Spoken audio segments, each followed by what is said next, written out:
Hey everyone, welcome to Net Nimble. In this tutorial, I'll show you how to copy text from a Facebook post. Let's get started. First, open the Facebook application on your phone. You'll land on the Facebook homepage where you can view posts from friends and pages you follow.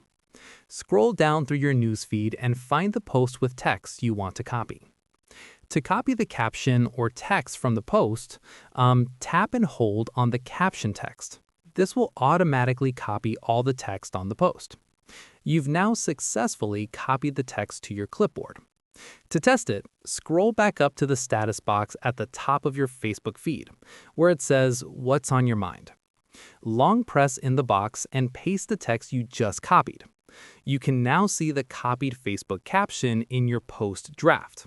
If you want to share it, tap Done at the top right corner, and after that, tap on Post at the bottom right corner. Or you can cancel and save the copy text for later use by tapping the cross at the top left corner. And that's it.